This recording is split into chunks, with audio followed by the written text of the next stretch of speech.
She touched every plague corpse in the parish. That was the job. In the summer of 1665, London was dying faster than it could count its dead.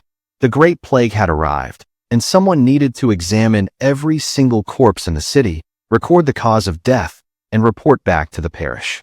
That someone was her, an elderly woman in plain, dark wool, carrying a short, wooden staff, walking door to door through infected streets without a single piece of protective equipment. Not because the city did not know the plague was dangerous.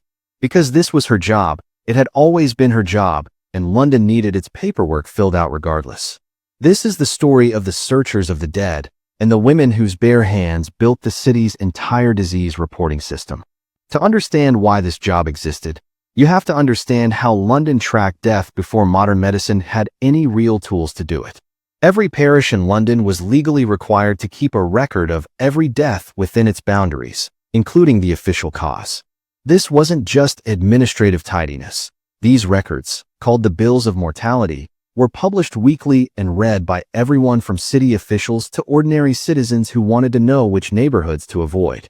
The problem was that most people who died in 17th century London died at home, often in overcrowded tenements, without a physician ever being present. Someone needed to physically go to those homes, examine the body, and make a determination before burial. That task fell to the searchers. The position was officially created and managed by each parish.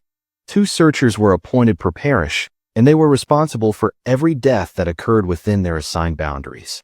The women who filled this role were almost always elderly, poor, and had few other options for paid work. The wages were low, barely enough to survive on, but they were steady and guaranteed, which in 17th century London was more than most destitute elderly women could expect from any other source. They were given a small staff as a symbol of their official authority, which also served the practical function of allowing them to prod and move bodies without always using their hands directly. Though, in practice, a proper examination required considerably more contact than a walking stick could provide.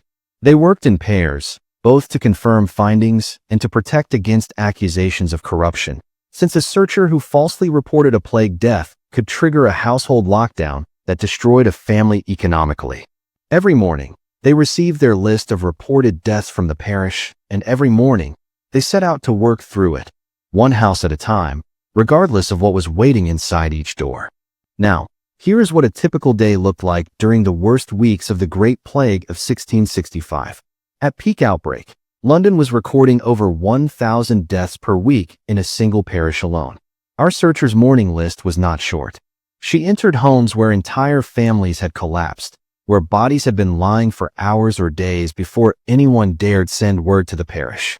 Plague presented itself in specific, unmistakable ways: swollen lymph nodes in the neck, groin, and armpits, dark discoloration of the skin, internal bleeding that surfaced visibly, and a smell that made identification recognizable from the doorway before she had even crossed the threshold.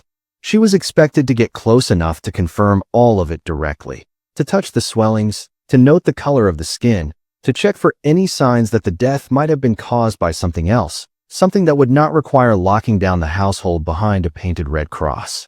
No mask, no gloves, no understanding whatsoever of how airborne or contact transmission actually worked. Just experience, a wooden staff, and the practical knowledge built from years of examining bodies that most people never came near.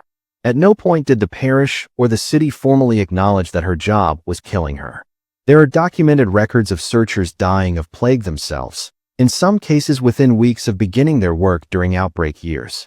The parish simply noted the death, appointed a replacement, and the morning list continued being filled. She was paid per examination, which meant that during the worst weeks of the plague, when London was dying fastest, she was also busiest and also most exposed. The system had been designed to gather information at any cost. The cost was just never paid by the people who designed it.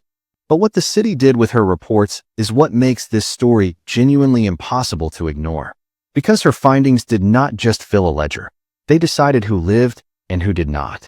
Here is where the searcher's job stopped being merely dangerous and became something with real, immediate power over other people's lives. When a searcher confirmed a plague death inside a household, the entire family was locked inside that home for 40 days. The door was painted with a red cross. A watchman was posted outside to prevent anyone from leaving. Food was passed through a small opening. No employment, no escape, no exceptions. For poor families who lived day to day from wages, a 40-day lockdown was often economically catastrophic, sometimes as deadly in its own way as the disease itself. The searchers' finding was not a recommendation. It was an immediate sentence for everyone still breathing inside that house. This gave the searchers an uncomfortable and largely unacknowledged kind of power. A family with enough money could sometimes offer a bribe to have a plague death recorded as something less devastating: a fever, a cough, a sudden decline. And there is documented historical evidence that some searchers did accept these arrangements, not out of cruelty or greed exactly, but because their wages were desperately low and the consequences of their accuracy fell on families they watched suffer every single day. The city was aware that this corruption existed and periodically issued orders against it. However, it never raised the searchers' wages significantly, never gave them better protection, and never formally acknowledged that it had built a critical public health function on the most vulnerable and expendable women it could find. Their accuracy was demanded. Their safety was irrelevant. Their judgment held legal authority over entire households. And their names appear almost nowhere in the historical record that their daily work was directly responsible for creating. We don't do this anymore, not like this. Today, disease surveillance is handled by trained epidemiologists, laboratory-confirmed testing, and public health systems with actual protective equipment, legal frameworks, and institutional accountability. Nobody sends elderly, poor women into infected houses with a wooden stick and a prayer that they survive long enough to file a report. But the searchers didn't just do a dangerous job poorly. They created something that lasted. The bills of mortality they contributed to became one of the earliest systematic public health records in the Western world, directly influencing how later scientists and officials understood epidemic disease patterns. John Grunt, in 1662, used these exact records to publish the first modern statistical analysis of population health, work that laid the foundation for epidemiology as a field. The data came from the searchers. The credit went to Grunt.